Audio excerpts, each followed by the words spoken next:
Good evening. You are watching AWANI Tonight, and I'm Soraya Mia. PKR to use own logo in Johor polls, while its partners use Pakatan Harapan symbol. And sterner actions needed against those who buy and sell fake vaccine certs. That's coming up.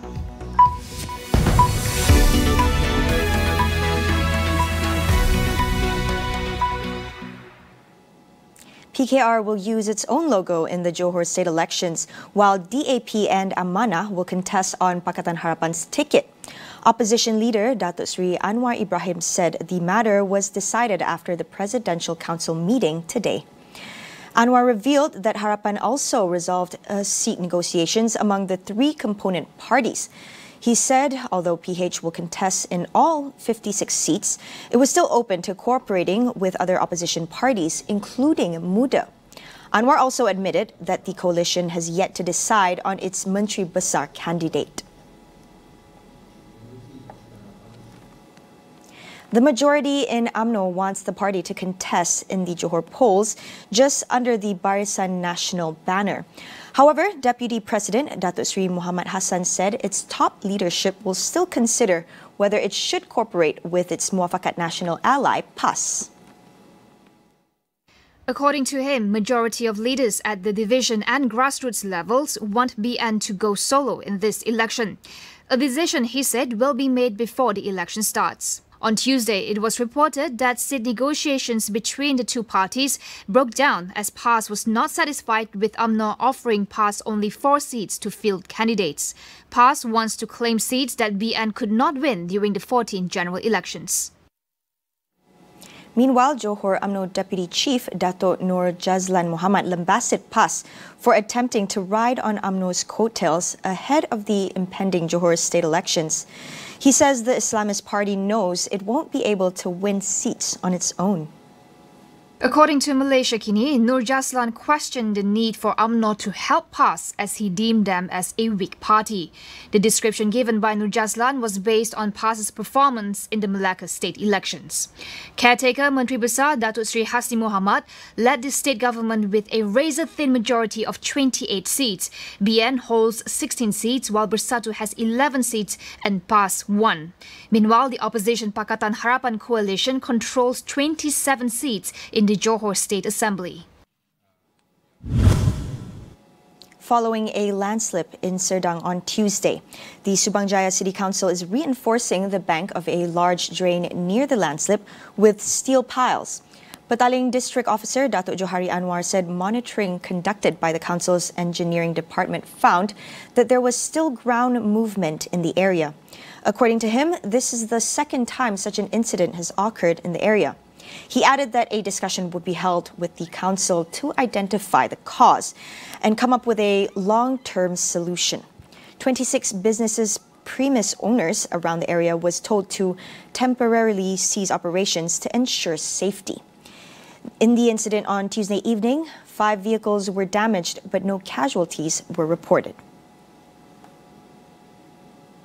In other news, the Kelantan government says the perception that illegal logging had caused tigers to enter Orang Asli villages in Gua Musang was wrong. Deputy Menteri Besar Datuk Muhammad Amir Nik Abdullah also said there is no need to relocate the villagers affected by the tiger threat since last December. Speaking to Sina Harian, Amar said the tigers did not enter the villages due to a loss of habitat. Quoting Kelantan Perkhidmatan, he said the tigers had entered the villages after contracting a disease that rendered them unable to hunt as they normally do. He added the state government was confident that the matter could be resolved soon. Perkhidmatan is continuing efforts to track the remaining 2 tigers. The government, he said, do not plan to relocate the Orang Asli villages as the community was more comfortable living in their current location. On January 7th, an Orang Asli man was mauled to death by a tiger at Kampung Sau near Pos Bihai, Gua Musang. The animal was later killed by a team from Kelantan Perkhidmatan. The Malaysia Prisons Department will set up a committee to study the mechanism used by the prisons in Sarawak in solving the problem of overcrowding. Its Commissioner General, Datuk Nordin Muhammad, said the committee would also be studying how the methods used by the prisons in Sarawak could be applied at all prisons in the country. In Sarawak, the prisons are not at full capacity, which is currently at 91%. Out of the 6 prisons in Sarawak, he said only the one in Puncak Borneo and Lambir prison in Miri were experiencing overcrowding. Asked on repeated offences or recidivism committed by former prisoners, Nordin said Sarawak prisons had a good record of under 0.3% compared to the overall average of 13.86%. According to him, this matter should be studied so others can emulate. We'll go for a quick break. Stay with us.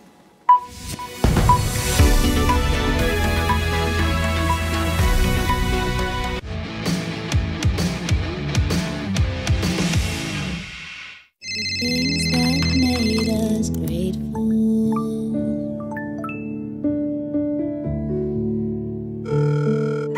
Hai Ma, hai adik. Lamanya tak dengar berita. Sihat je, rindu sangat kat korang. Cuk. Mama dah tengok movie baru dekat Disney Plus Hotstar. Tak ada ke, Dik? Kan Mama ada movies like Astro. Disney Plus Hotstar dah termasuk sekali dalam tu. Macam mana nak tengok ya? Astro ada SMS Mama tak? Mama klik kat link tu, confirmkan nombor telefon Mama. Lepas tu dah. Siap? Aktif dah. Senangnya. Kenapa senang minta telefon Mama?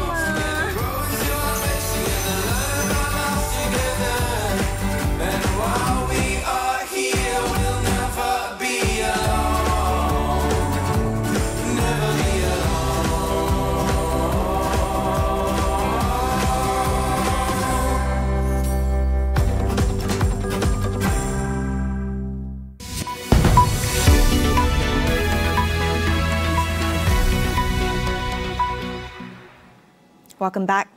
Authorities are cracking down hard on syndicates selling fake vaccine certificates in the past week.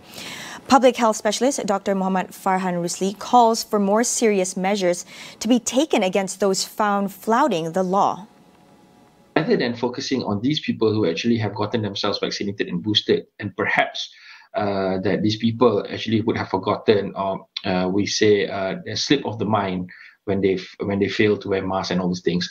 The Act 342 amendments should be focused more on the people who refuse to get vaccination, on the people who actually fake the digital certificates and all these things, because you cannot punish people who are trying. I think this is something which is very critical, and you should actually be supporting these people. That's why that approach should be using the carrot, whereby we encourage and using health promotions. But for people who are obviously flouting the law, such as getting fixed vaccine certificates, giving money and purchasing it, which already comes into terms of corruption and all these other things, the Act should be focused more on this. In dealing with the unvaccinated, Dr. Farhan said making vaccination compulsory could be an option.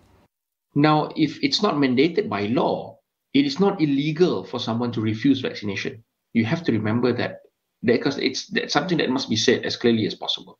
However, we are encouraging people to actually get the vaccinations done. And the way we do this is that we say that if you get yourself fully vaccinated, you will have access to this sort of services and all these other things, such as public transport, allowed to travel and also, because we are able to control that. But the government must now think, do they want to make it a stance where they want to make COVID-19 vaccination mandatory by law for you to get it? And if it is mandatory, if you don't take it, what is the punishments that goes along with it? He stressed that there should be a clear distinction between those who are merely unvaccinated and those flouting the law to obtain fake vaccine certificates when imposing harsher punishments. It's not about being unvaccinated, but it's the act of obtaining fake vaccine certificates. Now, that is the illegal part. And that is the part that should be punished, not being unvaccinated. Okay? Because being unvaccinated, you're not breaking any laws, right?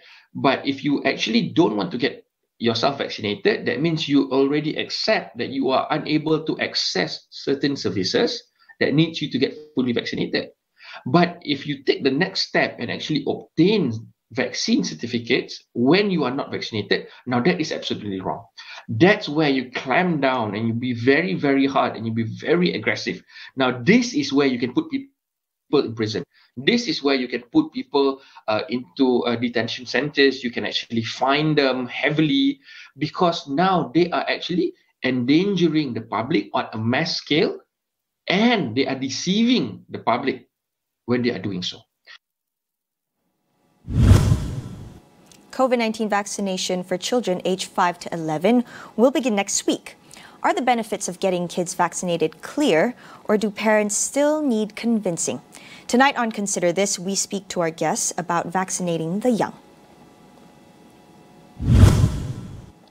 On the foreign front, UK Prime Minister Boris Johnson insists he will not resign amid pressures over alleged COVID-19 breaches in Downing Street.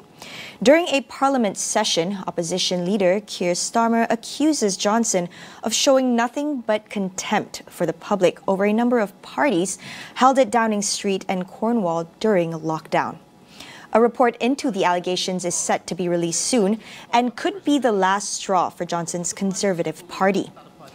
Many MPs from his party had said they would wait for the report before deciding whether to try to oust Johnson.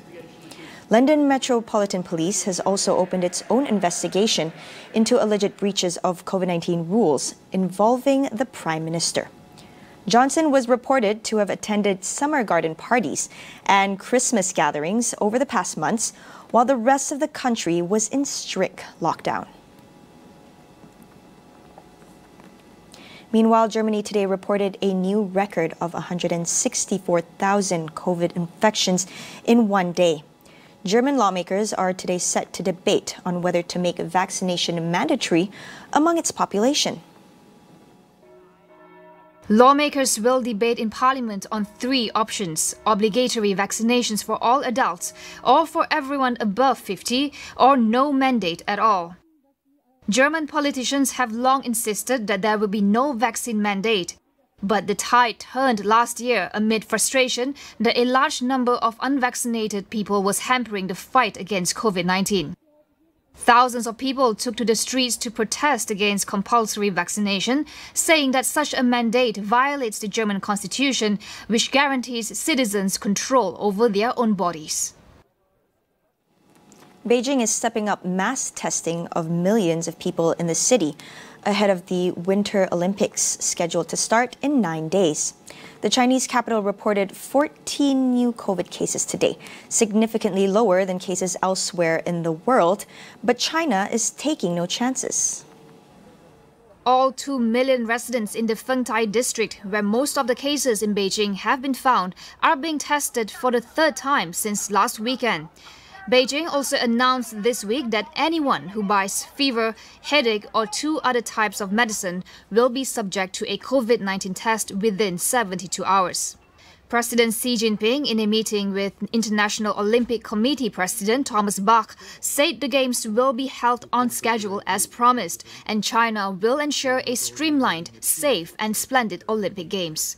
China's zero-COVID approach attempts to snuff out any outbreak, no matter how small, with lockdowns, mass testings and travel restrictions.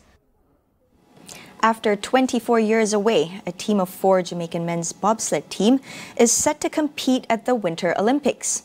The quartet have qualified to take part in the Beijing Games next month and said they're not going to game just to make up the numbers, but aiming to go home with the medal.